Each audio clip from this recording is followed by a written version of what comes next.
ओम जय जय जय नमोस्तु नमोस्तु नमोस्तु नमो हरिहन्ताणं नमो सिद्धाणं नमो ऐरियाणं नमो वज्रायाणं नमो लोये सवसां नम्यूणजीर्णं वीरम् अनन्तवर्णानदंशनसहावम् उच्छामिणीयमसारम् केवली सुध केवली अनिदम्। भरत क्षेत्रना समर्थाचार्य भगवान कुंकुंद आचार्य देव द्वारा रचित नियमसार परमागमમાં શુદ્ધ ભાવ અધિકાર 41 ગાથાનો સ્વાધ્યાય ચાલી રહ્યો છે। એમાં પહેલા આપણે દ્રષ્ટિના નિદાનના 5 બોલ જોઈશું। ગુરુદેવ શ્રીના ઉદ્ગાર છે।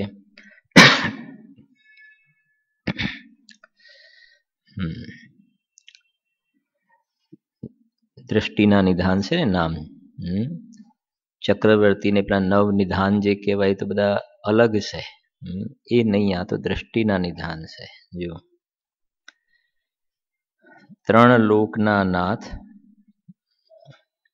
તારે બીજાનો આશ્રય લેવો પડે એ તો તને કલંક છે।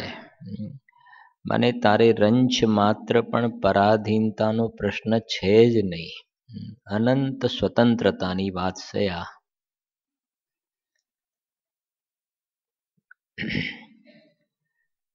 પછી તારી હોશિયારી તો ત્યારે કહેવાય કે ભાઈ તું પરમેશ્વર છો એમ તારી પરીક્ષા કર। 38 નંબરની ગાથામાં કહ્યું ને કે મુઠ્ઠીમાં રાખેલા સુવર્ણને જેમ કોઈ ભૂલી જાય અને દેખે કે આ રહ્યું ને સોનું, તો એમ પોતાના પરમેશ્વરને આ જીવ ભૂલી ગયો છે।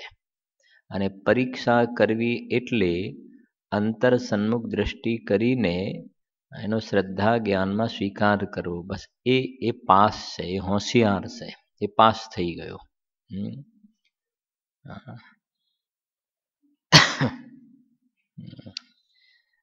આ જગતમાં કહેવાય ને હોશિયાર છે ને, હવે હોશિયાર શબ્દ ભલે અત્યારે ના વપરાતા હોય, અત્યારે બીજા ઇંગ્લિશમાં શબ્દ વપરાતા હોય,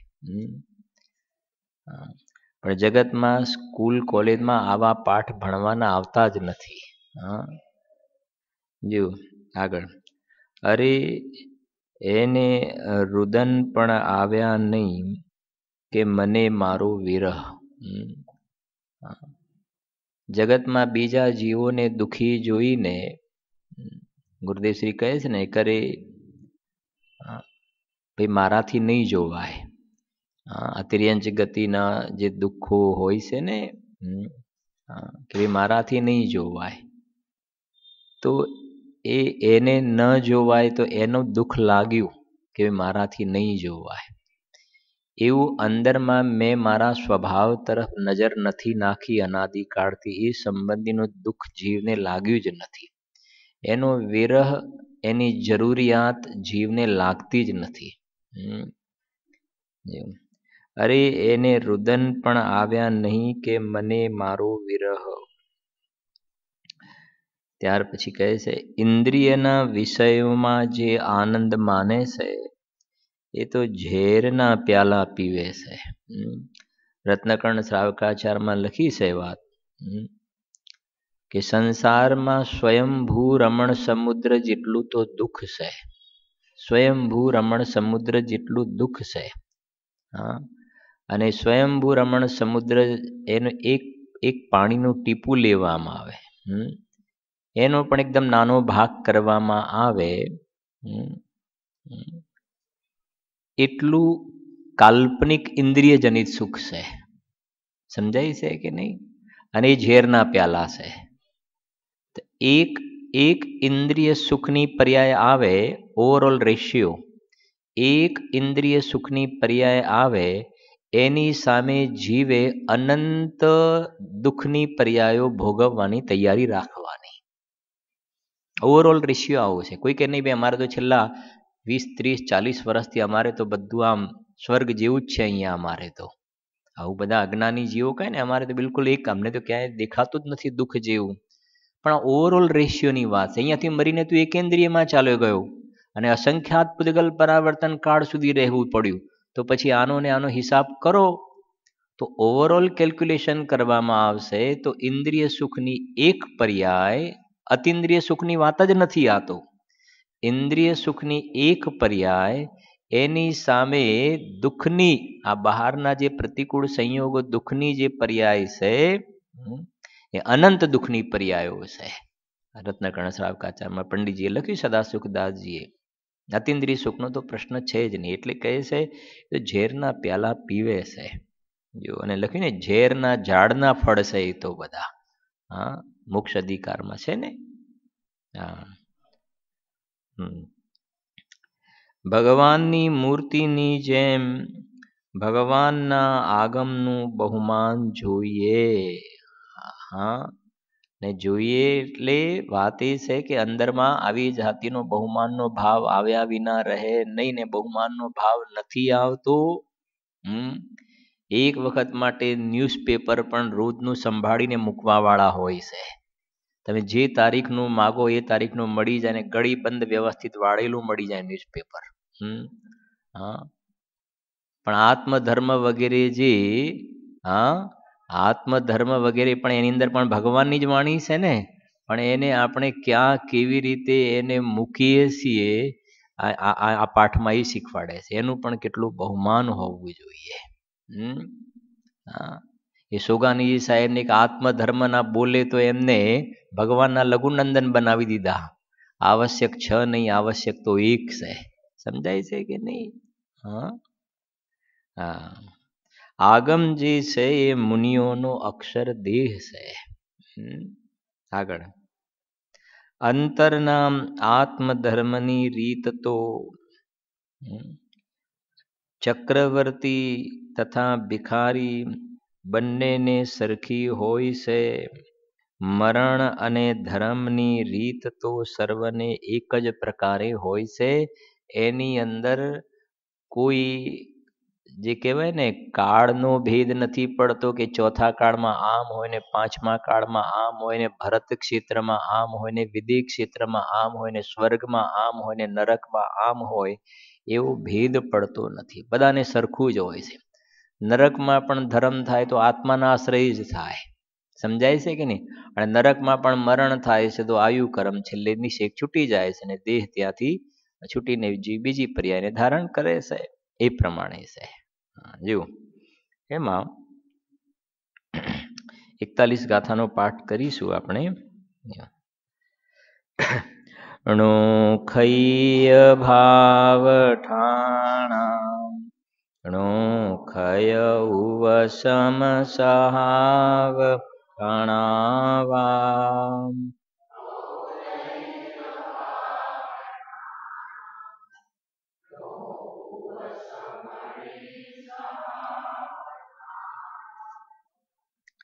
સ્થાનો નક્ષાયિક ભાવના ક્ષાયોપશમિક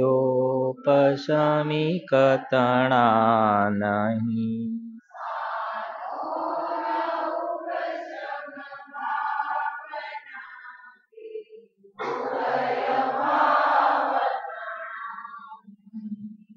એમાં આ ઔદયિક ભાવ જે છે એ એક સમયની પર્યાયમાં જોવામાં આવે છે, પણ મારામાં નથી. એટલે એક સમયની પર્યાયથી હું જુદો છું. વાત એ છે ને અહીંયા. કેમ કે આ શુદ્ધ ભાવ અધિકારની અંદર શુદ્ધ ભાવને બતાવવું છે. શુદ્ધ ભાવ અધિકારની અંદર શુદ્ધ ભાવ એટલે શુદ્ધ આત્માને બતાવવું છે. ભાવ શબ્દ આવ્યો એટલે પર્યાય નથી સમજવાની. સમજાય છે કે નહીં? શુદ્ધ ભાવ એટલે જે પારિણામિક ભાવ, જ્ઞાયક ભાવ. સમજાય છે કે નહીં? એટલે આ અધિકારની અંદર સમ્યક દર્શનનો વિષય, દ્રષ્ટિનો વિષય, કોના આશ્રય, કોના શરણમાં જવાથી જીવને સમ્યક દર્શનથી લઈને કેવલ જ્ઞાનની પર્યાયનો પ્રસવ થતો જોવામાં આવે છે. આ અધિકારમાં સમ્યક દર્શનના વિષયને ડિસ્પ્લે કર્યો છે, અલગ અલગ અસ્થિ નાસ્તિ પડખાથી એનું સ્વરૂપ સમજાવ્યું છે. જો એમાં ઔદૈક ભાવના જે 21 ભેદ છે, તો ભેદ બતાવીને જે સોગાની સાહેબનું એક બહુ સરસ વાક્ય છે ને, જ્ઞાનનો વિષય પણ દ્રષ્ટિના વિષયને સાધવા માટે બસ એટલો પ્રયોજનમાં ઠીક છે, બાકી એનાથી એનું વધારે પ્રયોજન નથી. સરસ લાઈન છે. જ્ઞાનનો વિષય પણ આ જ્ઞાનનો વિષય છે કે ઔદૈક ભાવના કેટલા ભેદ? 21 ભેદ. એ જ્ઞાનનો વિષય છે, જાણવાનો વિષય છે. એટલા માટે કે બહારમાં બીજે કોઈ મતિ કલ્પનાથી ગમે તેવી બધી વાતો કરે તો એ ખોટું છે. સમજાય છે કે નહીં? હા, કે ભાઈ આત્મા તો આખી દુનિયામાં એક જ હોય.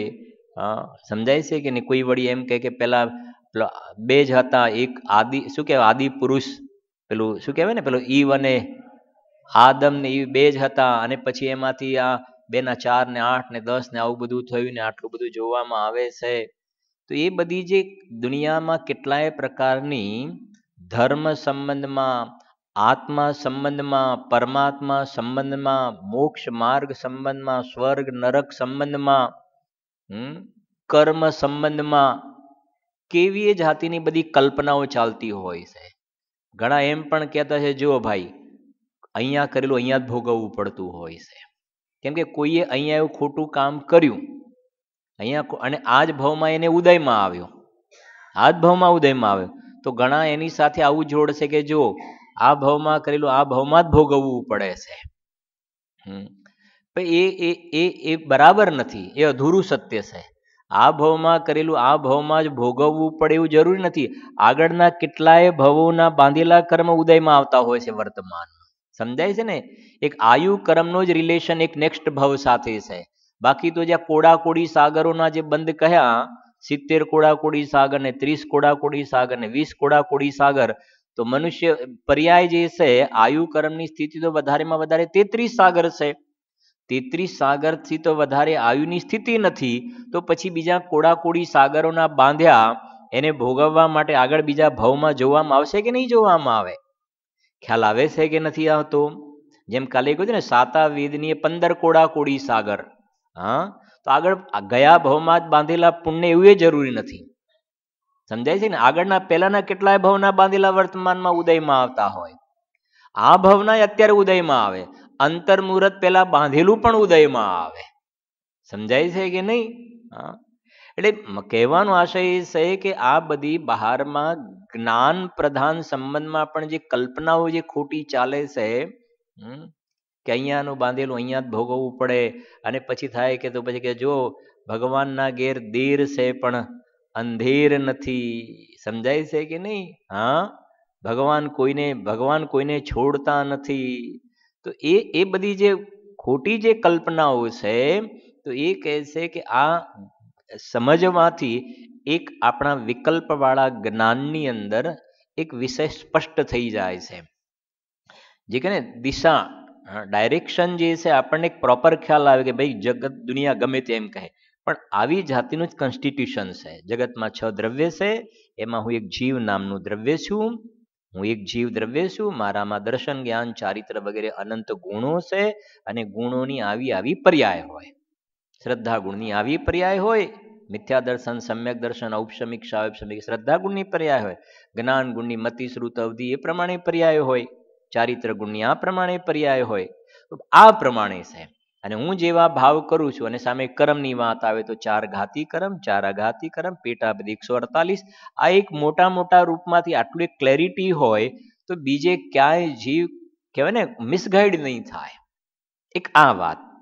હવે બીજી વાત, જ્ઞાનનો જે વિષય છે, આ બધો જ્ઞાનનો વિષય એ ખાલી જાણકારી થઈ ગઈ એટલે મને સમ્યક જ્ઞાન થઈ ગયું, એ ભ્રમણા છે. હા, કોઈ એમ કહે ને તમને તો બહુ બધું આવડે છે, તમે તો જ્ઞાની છો. શેનું જ્ઞાન? શાસ્ત્ર જ્ઞ, આત્મજ્ઞ ક્યાં આવ્યું એમાં તો? અને શાસ્ત્ર જ્ઞ પણ ત્યારે સાચું કહેવાશે કે આત્મજ્ઞ થાય, આત્મજ્ઞાન થાય તો શાસ્ત્રનું જ્ઞાન પણ વ્યવહાર સાચું કહેવાશે. બાકી તો શેનું શાસ્ત્રમાં કહ્યું છે આત્માનો અનુભવ કરવાનો, એ તો આત્માનું જ્ઞાન તો કરતો નથી, શેનું શાસ્ત્રનું જ્ઞાન? ખ્યાલ આવે છે કે નહીં? તો જો જ્ઞાનનો વિષય દ્રષ્ટિના વિષયને સાધવા પૂરતો લક્ષ્યમાં લેવો ઠીક છે, બાકી એનાથી વધારે એનું પ્રયોજન નથી. તો આજે આપણે જાણ્યું ને કે આ ઔદૈક ભાવના જે આ 21 પ્રકારના ભેદ છે, તો એક ઉત્પાદ વ્યય વાળી પર્યાય છે. હમણાં 2 દિવસ પહેલા આપણે એક ચર્ચા થઈ હતી કે પર્યાય એક અલગ વસ્તુ છે અને પર્યાયની અંદર જે આવા ભાવોની જે ગોઠવણ જોવામાં આવે છે, બંનેનું વાચ્ય અલગ અલગ છે. જો એક સિમ્પલ તમને કહું થોડીક વાત, પર્યાયની વ્યાખ્યા શું છે? પર્યાય કોને કહેવાય? કોને કહેવાય પર્યાય? ગુણોના પરિણમનને પર્યાય કહેવાય. ગુણના પરિણમનને પર્યાય કહેવાય. રાગ દ્વેષને પર્યાય કહેવાય? તો રાગ દ્વેષ તો બાકીના ધર્મ દ્રવ્ય અધર્મ દ્રવ્યમાં ક્યાં થાય છે? તો ધર્મ દ્રવ્ય અધર્મ દ્રવ્ય આકાશ દ્રવ્ય કાળ દ્રવ્યમાં પર્યાય થાય કે ના થાય? પર્યાય થાય કે ના થાય? તો રાગ દ્વેષ થાય છે ત્યાં? સમ્યક દર્શન થાય છે? કેવલ જ્ઞાન થાય છે? ના, પર્યાય થાય છે ત્યાં કે હા. એનો મતલબ કહેવાનો આ છે કે પર્યાય જે છે એનો સ્વરૂપ અલગ છે. પર્યાયનું સ્વરૂપ અલગ છે અને એ પર્યાયની અંદર જીવને કેવા ભાવ છે, ઔદૈક, ઔપશમિક, સાયુપશમિક, શાયિક, એ અલગ વસ્તુ છે. સમજાય છે કે નહીં? હા હા. પર્યાયનો નેચર કહીએ, પર્યાય કેવી ક્ષણિક હોય અને પરિણમનને, ગુણોના પરિણમનને પર્યાય કહેવાય. એટલે આ પણ એક બરાબર આપણે સમજવું જોઈએ. હવે જુઓ કે પર્યાયની અંદર આવા પ્રકારના જે બધા ભાવો જોવામાં આવે છે, પણ એ પર્યાયની બાજુમાં રહેલો જે ત્રિકાળી ધ્રુવ ભગવાન આત્મા છે, એ પર્યાયથી જ જુદો છે, પર્યાયને અડતો નથી. અને પેલા 4 ભાવો ક્યાં ક્યાં છે? બધા પર્યાયમાં છે, અને હું પર્યાયને નથી અડતો ને.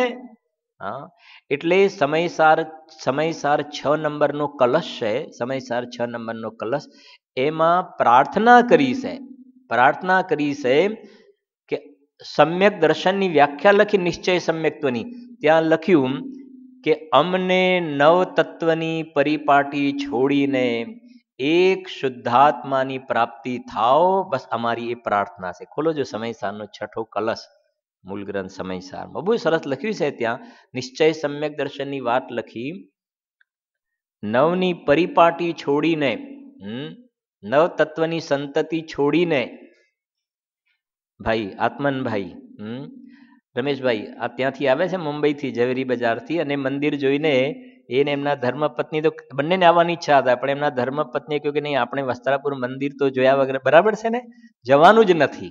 2 દિવસથી આવેલા છે અને એમને તો એમ કહેવાય કે આવું શહેરની અંદર, સિટીની અંદર આવું ભવ્ય જિનાલય, આમ એકદમ કહેવાય ને હૃદય ગદગદિત થઈ ગયું એમનું. જુઓ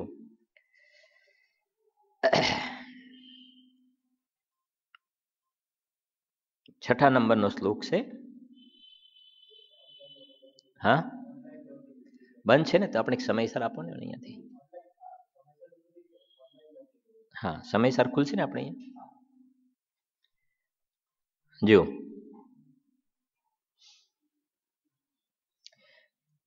નીચે અર્થ સીધો લઈએ છીએ આપણે. હવે જો હવે પછીના શ્લોકમાં શું લખ્યું છે? નિશ્ચય સમ્યક્ત્વનું સ્વરૂપ. જેમ 11મી ગાથાની અંદર નિશ્ચય સમ્યક દર્શન ભૂતાર્થના આશ્રય શુદ્ધાત્માના આશ્રય થાય એમ કહ્યું ને, હવે આ શ્લોકની અંદર પણ નિશ્ચય સમ્યક્ત્વની જ વાત કરે છે. સાંભળજો, એમાં છેલ્લી લીટી વાંચું છું જરો. તેથી આચાર્ય પ્રાર્થના કરે છે કે, પછી લખીજો, આ નવ તત્વની પરિપાટીને છોડી લો. આ દુકાન, મકાન, પૈસા, ધંધો એની વાત નથી કરી, આ પર્યાયમાં નવ ભેદ, પર્યાયની અંદર આ નવા પ્રકારના ભેદ બને છે. જીવ, અજીવ, આશ્રવ, બંધ, સંવર, નિર્જરા, મોક્ષ, પુણ્ય અને પાપ. પર્યાયની અંદર આમાં 9 પ્રકારના જે ભેદ ઉભા થાય છે. જેમ આપણે જોયું ને, 6ઠી ગાથામાં 2 પાડ્યા, પ્રમત્ત અને અપ્રમત્ત. આપણી ચાલતી ગાથામાં કેટલા કર્યા? 4, ઔપશમિક, ઔદૈક, ક્ષાયોપશમિક ક્ષાયિક એનાથી હું જુદો. આ કેટલા આવ્યા? 9. સમજાય છે? 9 થી હું કેવો છું? આ બધા પર્યાયના ભેદ છે. અને 114 નંબરની ગાથામાં સીધી વાત કરી કે પર્યાયને જોવાના ચક્ષુને શું કરો? બંધ કરો અને ઉઘાડેલા દ્રવ્યાર્થિક નયના ચક્ષુથી જોવો. એ સમ્યક દર્શનનો વિષય છે. જુઓ કેટલી સરસ લીટી લખી છે આ. તેથી આચાર્ય પ્રાર્થના કરે છે કે આ નવ તત્વની પરિપાટીને છોડીને લે આ પર્યાયની અંદર આવા 9 પ્રકારના ભેદ જોવામાં આવે છે, હોય છે, પર્યાય છે, પર્યાયની અંદર આવા પ્રકારના પરિણામ જોવામાં આવે છે, વિકારી નિર્વિકારી અવસ્થાઓ બધી જોવામાં આવે છે, આંશિક શુદ્ધતા હોય, આંશિક અશુદ્ધતા હોય, બધું જોવામાં આવે છે. પણ એ પરિપાટીને છોડીને એટલે એ તરફનું લક્ષ્ય એનો આશ્રય છોડીને શું લખ્યું છે? આ આત્મા અયમ આત્મા, આ આત્મા એક જ, આ આત્મા એટલે ત્રિકાળી દ્રવ્ય શુદ્ધ આત્મા, આ આત્મા એક જ અમને પ્રાપ્ત હો. છે કે નહીં? હા હા. અને એ આત્મા પ્રાપ્ત હો તે પ્રાપ્ત ક્યાં થાય છે? પર્યાયમાં પ્રાપ્ત થાય છે. અને પર્યાયમાં એ આત્માની પ્રાપ્તિ થવી એટલે એ આત્મા કારણ પરમાત્મા છે. અને પર્યાયમાં એની પ્રાપ્તિ થવી એટલે પર્યાયની અંદર કાર્ય પરમાત્મા થયા. એક પર્યાયની અંદર કાર્ય પરમાત્મા પણ આવ્યું ક્યાંથી? કે કારણ પરમાત્મામાંથી. એમ બરાબર? આવી જાવ જરાક. પ્રાર્થના કરી છે ને તો કેવી? હા, પ્રાર્થના શબ્દ લખ્યો. આપણે સ્કૂલમાં પણ પ્રાર્થના આવતી હતી ને. હા, સ્કૂલની શરૂઆત થાય તો ક્યાંથી થાય? પહેલા પ્રાર્થના. હા, પ્રાર્થનાની વાત આપણે ક્યારેક ક્યારેક કરીએ છીએ. એમાં આવે છે ને એક લાઈન ઓ ઈશ્વર ભજીએ તને મોટું છે ને, હા, મોટું છે તુજ નામ, ગુણ તારા નિત ગાઈએ, થાય અમારું કામ. શું થાય બા? એનો અર્થ શું થાય? બોલતા હતા ને. શું થાય એનો અર્થ? ઓ ઈશ્વર ભજીએ તને એટલે કયા ઈશ્વર? કયા ઈશ્વર? ક્યાં ખબર હતી? ઓ ઈશ્વર ભજીએ તને. હા, જેને જેને જે પ્રમાણે માન્યું હોય ને. અહીંયા કહે છે આ, હવે આ લગાવો, એ જ વસ્તુ અહીંયા લગાવો. ઓ ઈશ્વર, આ અંદરમાં ભગવાન છે ને. ઓ ઈશ્વર ભજીએ તને મોટું છે તુજ નામ. સમજ્યા? આનું નામ જ મોટું છે ને, સર્વોત્કૃષ્ટ. ગુણ તારા નિત ગાઈએ, આના ગુણ અનુવાદ કરે કે હું આ પરમાત્મા, બસ એનું ચિંતન મનન ગોલન એની લગ્ની, એનું નામ. ગુણ તારા નિત ગાઈએ, થાય અમારું કામ. શું મારું કામ છે? કે મારી પર્યાયની અંદર પરમાત્મા દશાની પ્રાપ્તિ થાવ. આ તો છે, પ્રાર્થના તો હતી, પણ એની અંદર ઈશ્વરની કલ્પના પણ બીજી હતી. ગુણ તારા નિત ગાઈએ, થાય અમારું કામ. તો મારું ભાવના ડોક્ટર બનવાની છે. સ્કૂલમાં ભણે છે ને, મારું કામ થાય હું ડોક્ટર બની જાઉં, એન્જિનિયર બની જાઉં, સીએ બની જાઉં, મોટો બિઝનેસમેન બની જાઉં, માસ્ટર બની જાઉં, થાય અમારું કામ. અને બહારમાં ભગવાનની કલ્પના કરીએ, ભગવાન મારું કામ શું કરી દેશે? પાર કરી દેશે. ત્યાં તો ગ્રહિત થઈ ગયું ને, આખું લાઈન બદલાઈ ગઈ. સમજાય છે કે નહીં? તો પ્રાર્થના એ જ રહી, પણ ભાવ આખો આવી ગયો. આ ખ્યાલ આવે છે કે નહીં? બુદ્ધ વીર જીન હરિહર બ્રહ્મા યા ઉસકો સ્વાધીન કહો. એનો ભાવ પકડો. સમજાય છે કે નહીં? હા, એક બીજું પણ આપણે બોલતા હતા ને. હા, ઊંડા અંધારેથી, હા, ઊંડા અંધારેથી પ્રભુ પરમ તેજે તું લઈ જા. એના પહેલા પણ એક પંક્તિ હતી. હા હા હા, આ હવે અસત્યો માહેથી પ્રભુ પરમ તેજે સત્ય તું લઈ જા. ઊંડા અંધારેથી પ્રભુ પરમ તેજે તું લઈ જા. અજયભાઈ, આવતું હતું તમારે આવું ભણવાનું? મહેશભાઈ, હા, કરતા હતા ને. હા, તો શું હતું ત્યાં? અસત્યો માહેથી, અસત્યો માહેથી હું રોટલી બનાવી શકું છું, પુણ્યથી ધર્મ થાય, નિમિત્તથી ઉપાદાનમાં કાર્ય થાય. સમજાય છે કે નહીં? વ્યવહાર કરતા કરતા નિશ્ચય થાય. આ આત્મા જે છે પરમાત્માનો અંશ છે. સમજાય છે કે નહીં? અમે પરના કામ કરી શકીએ, પરમાંથી સુખ મળે, જ્ઞેયથી જ્ઞાન થાય. હું પૈસા વાળો છું, બાયડી વાળો છું, છોકરા વાળો છું, એ બધું શું છે? અસત્ય છે. એ બધું જુઠ્ઠું છે. સમજાય છે કે નહીં? અસત્ય છે. તો શું કરવું? અસત્યો માહેથી પ્રભુ પરમ સત્ય તું લઈ જા. મંગીલાલજી, આપકો આતા था कि આવતું હતું કે નહોતું આવતું? તમારે નહોતું રાજસ્થાનમાં? અચ્છા, ગુજરાતમાં છે એ પ્રમાણે. હા હા હા. પ્રભુ પરમ સત્ય. તો આ ત્રિકાળી સત, ત્રિકાલી સત જે ભગવાન આત્મા છે, પરમ સત્ય છે. 10 ધર્મમાં આવે છે ને, ક્ષમા, માર્દવ, આર્જવ, શૌચ, પછી સત્ય. ઉત્તમ સત્ય ધર્મ એ સત સ્વભાવી આત્માના આશ્રય પ્રગટ થાય છે. એટલે અસત્યો માહેથી પ્રભુ પરમ સત્ય, આ ત્રિકાળ સત છે એવા ભગવાન આત્માના શરણમાં મારી જવાની ભાવના છે. અને એના શરણમાં જવાથી શું થાય? ઊંડા અંધારેથી. કયું ઊંડું અંધારું? કયું? મિથ્યાત્વ. ઊંડું અંધારું મિથ્યાત્વ, બધી મિથ્યા ભ્રમણાઓ છે. ઊંડા અંધારેથી પ્રભુ પરમ તેજે. પરમ તેજે એટલે સમ્યક જ્ઞાનથી નહીં, કેવલ જ્ઞાન. સમ્યક જ્ઞાન તો બરાબર છે, પણ સમ્યક જ્ઞાનથી આગળ વધીને પરમ તેજે. હા, ઊંડા, જેને આપણે બોલીએ મિથ્યાત્મ નાશ વેકો જ્ઞાન કે, આ એ તો લાઈન છે ચિંતન. ઊંડા અંધારેથી પ્રભુ પરમ તેજે તું લઈ જા. આપણે આ ભગવાનની સામે બોલીએ તો એ વ્યવહાર થયો. ભગવાનની સામે તું લઈ જા. આપણે વિનયની ભાષા તો આમ છે ને. આપણે કાલે બોલ્યા હતા ને, ચરણો મેં આયા હું પ્રભુવર, શીતલતા મુજકો મિલ જા. કેમ ભગવાનના ચરણો મેં? ભગવાન કરી દેશે નિરાકુળતા, શીતલતા એટલે નિરાકુળતા. પણ એવી જાતિનો નિશ્ચય વ્યવહારનો ઉપાદાન નિમિત્તનો એવો સંબંધ છે. થશે તો અંદરમાં પોતાનાથી થશે. હમણાં જ ગુરુદેવસિંહના પ્રવચન નાટક સમયસાના છંદને યાદ કર્યા ને. હા, કો મૂરખ યો કહે રાગ દોષ પરિણામ, પુદગલ કી જોરાવરી વર્તે આત્મ રામ. કોઈ મૂરખ એમ કહે છે કે પર્યાયમાં રાગ દ્વેષ થાય છે, પરદ્રવ્ય કરાવે છે. કો મૂરખ યો કહે, મૂરખ શબ્દ લખ્યો. કો મૂરખ યો કહે રાગ દોષ પરિણામ, પુદગલ કી જોરાવરી વર્તે આત્મ રામ. આ પુદગલ મને કરાવે છે. જ્યો જ્યો પુદગલ બલ કરે, ધરી ધરી કર્મજ વેશ, ત્યો ત્યો રાગ દ્વેષ કો પરિણમન હોય વિશેષ. ઇહ વિધિ જો વિપરીત પક્ષ. આ જે માન્યતા છે, પક્ષ કેવો છે? વિપરીત પક્ષ છે. એ પ્રમાણે હતો ને છંદ. અને પછી શ્રી ગુરુ જવાબ આપે ને ત્યાં, એ વિધિ જો વિપરીત પક્ષ ગહે સદહે કોઈ. એવી જે ગ્રહણ કરે છે, માને છે, શ્રદ્ધા કરે છે, એ વિધિ જો વિપરીત પક્ષ ગહે સદહી કોઈ, એને 3 કાળમાં મુક્તિની પ્રાપ્તિ થતી નથી. એ ભાવ હતો ત્યાં. બરાબર ગયું? હા. તો આ એમાં આપણે એક અજ્ઞાન છે. હવે જુઓ, અજ્ઞાન, અજ્ઞાન. અજ્ઞાનની આપણે કાલે વાત પણ કરી હતી. એક સમજો જરાક. ક્ષાયોપશમિક ભાવમાં જે અજ્ઞાન હતું એ મિથ્યા જ્ઞાન. ક્ષાયોપશમિક ભાવમાં જ્ઞાન અને અજ્ઞાન.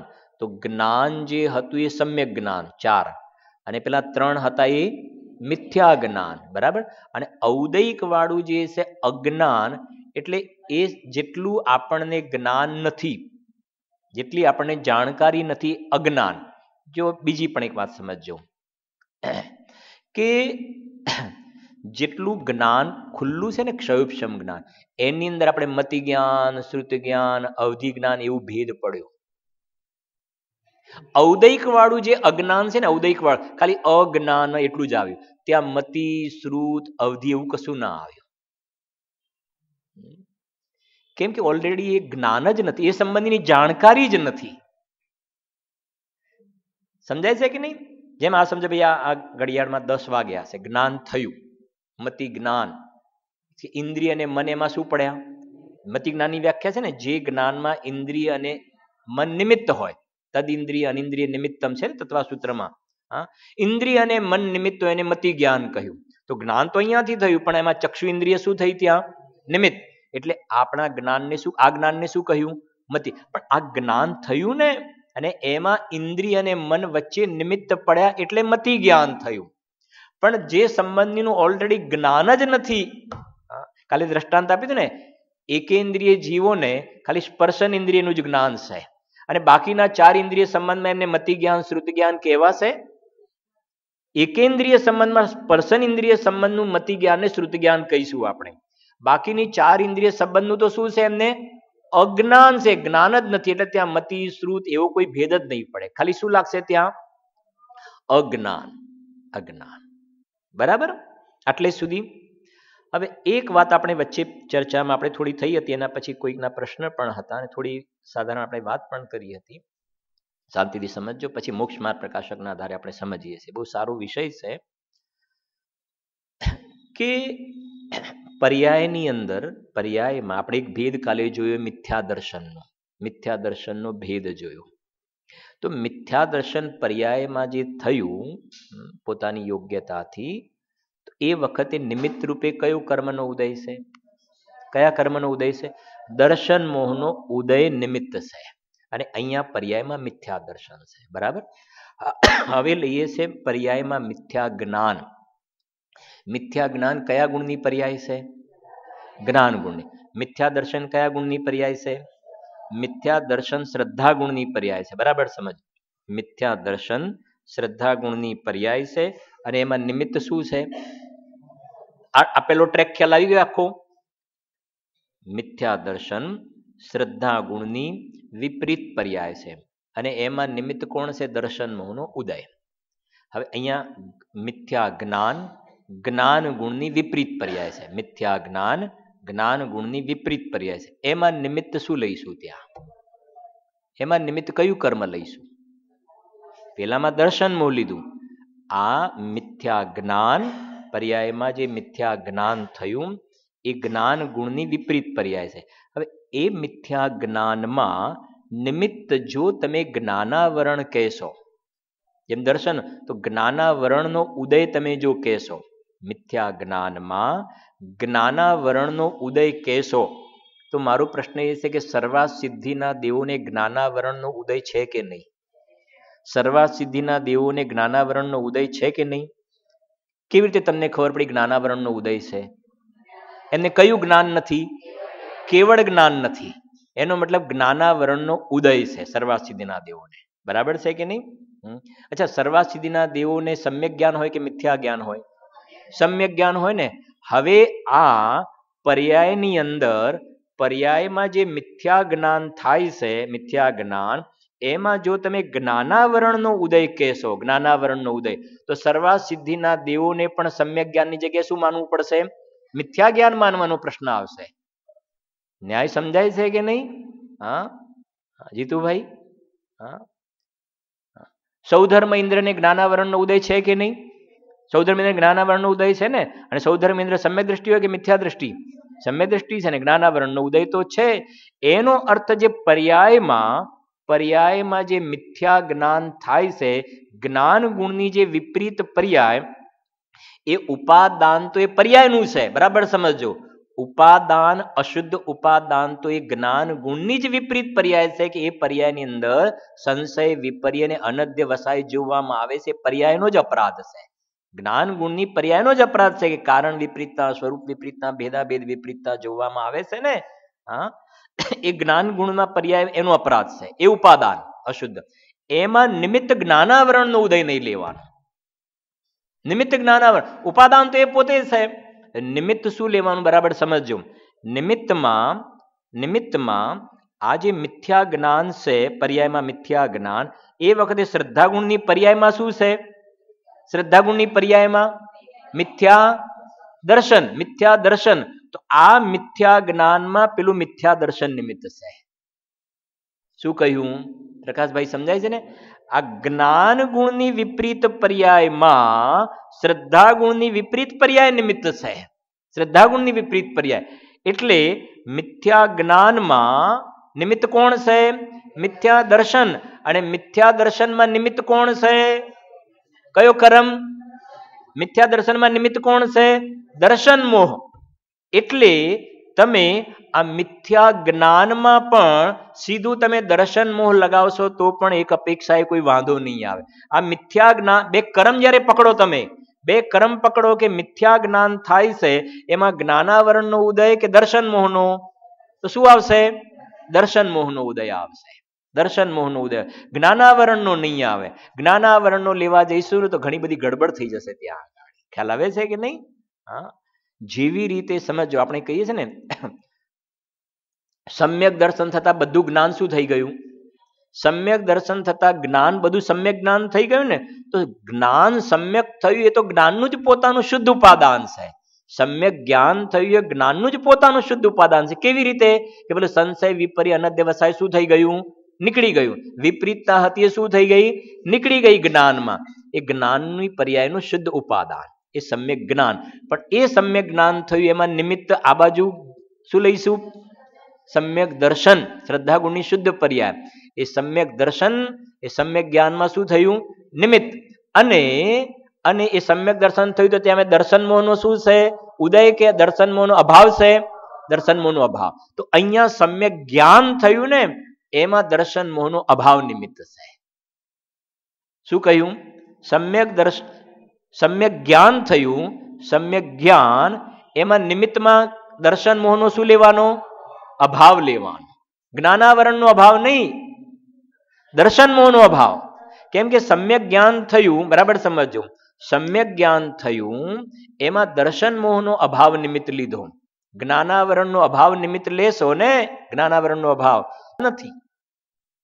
બરાબર છે કે નહીં? હા, જેમ આપણે દ્રષ્ટાંત જોયું ને એકેન્દ્રિયનું, તો એકેન્દ્રિય જીવને 4 ઇન્દ્રિય સંબંધીનું જ્ઞાન નથી, બાકીની 4 ઇન્દ્રિય સંબંધનું જ્ઞાન નથી. એમાં કયા કર્મનો ઉદય નિમિત્ત છે? હા, દર્શન મોહ કે જ્ઞાનાવરણ? જ્ઞાનાવરણ. ખ્યાલ આવે ને?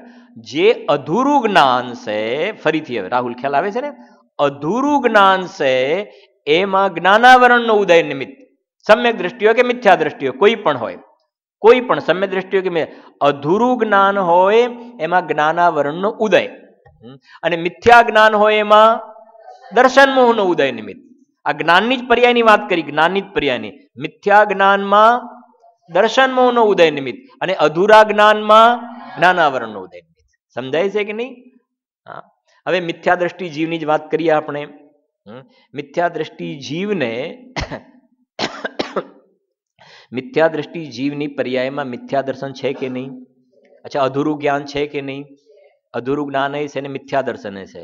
તો જે મિથ્યા દર્શન છે એમાં નિમિત્ત શું છે? હા, મિથ્યા જ્ઞાન, સોરી, મિથ્યા દ્રષ્ટિ જીવને, ફરીથી આપણે જ્ઞાનની ફાઇલ સમજવી છે ને આખી. મિથ્યા દ્રષ્ટિ જીવને એની પર્યાયમાં મિથ્યા જ્ઞાન પણ છે અને અધૂરું જ્ઞાન પણ છે. મિથ્યા જ્ઞાન પણ છે, અધૂરું જ્ઞાન પણ છે. હવે આ મિથ્યા જ્ઞાન છે એમાં નિમિત્ત કોણ છે? કોણ છે? દર્શન મોહનો ઉદય. દર્શન મોહનો ઉદય મિથ્યા જ્ઞાન. અને અધૂરું જ્ઞાન છે એમાં નિમિત્ત કોણ છે? કોણ? જ્ઞાનાવરણનો ઉદય નિમિત્ત છે. બરાબર છે કે નહીં? હવે સમ્યક દ્રષ્ટિની વાત કેવી રીતે થશે? સમ્યક દ્રષ્ટિ જીવને સમ્યક જ્ઞાન પણ છે અને શું કહીશું? અધૂરું જ્ઞાન. અધૂરું જ્ઞાન બંનેમાં કોમન આવ્યું ને, બંનેમાં. સમ્યક દ્રષ્ટિ જીવને સમ્યક જ્ઞાન પણ છે અને અધૂરું જ્ઞાન પણ છે. અચ્છા, સમ્યક જ્ઞાન છે એમાં નિમિત્ત કોણ છે? સમ્યક જ્ઞાન છે એમાં દર્શન મોહનો અભાવ, અને અધૂરું જ્ઞાન છે એમાં નિમિત્ત કોણ? જ્ઞાનાવરણનો ઉદય. ખ્યાલ આવે છે કે નહીં? એટલે આપણું આ જે ટોપિક છે અજ્ઞાન વાળું, ખ્યાલ આવે છે કે નહીં? તો અજ્ઞાન જે છે પર્યાયની અંદર, જે અજ્ઞાન એ પહેલા ગુણસ્થાનથી 12મા ગુણસ્થાન સુધી જોવામાં આવે. પહેલાથી 12મા ગુણસ્થાન સુધી. કેમ કે કેવલ જ્ઞાન કયા ગુણસ્થાનમાં પ્રગટ થાય? 13મા. એ વખતે જ્ઞાનાવરણ નીકળી ગયું, ત્યાં આગળ પૂરેપૂરું લોકાલોકનું જાણવું થયું. અને એ કેવલ જ્ઞાન કયા ભાવમાં આવી ગયું? આપણે આગળ ભણ્યા એમાં સાહિક ભાવના 9 ભેદમાં આવી ગયું. બરાબર છે કે નહીં? અને આ કયા ગુણસ્થાનથી કયા ગુણસ્થાન સુધી? પહેલા ગુણસ્થાનથી 12મા ગુણસ્થાન સુધી પર્યાયની અંદર આવી રીતે અધૂરું જ્ઞાન જોવામાં આવે. પણ એ કહે છે કે એ આશ્રય કરવા યોગ્ય અધૂરું હોય તો અધૂરું હોય. કાલે જ વાત થઈ હતી સ્વાધ્યાય પછી. હસમુખભાઈ છે કે નથી? આજે કદાચ જવાના હતા. કાલે સ્વાધ્યાય પછી એક વાત થઈ હતી કે જો આ બહુ મજાની વાત છે.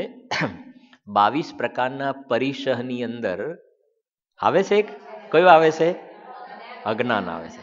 મારે અમુક પ્રશ્નોના જવાબ માટે આ બાજુ જોવું પડે છે, મને બહુ દુઃખ પણ થાય છે કે મને વિશ્વાસ હોય છે કે આ બાજુથી જવાબ મળશે, આ બાજુથી જવાબ મળવાની.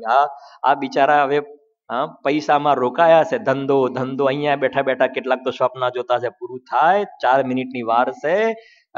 બધા બાર કેટલા ફોન ની અંદર પેલો સાયલન્ટ વાગી ગુરુ ગુરુ ગુરુ થયા કરે છે. શું કરવું હવે? હા, ખ્યાલ આવે છે કે નહીં?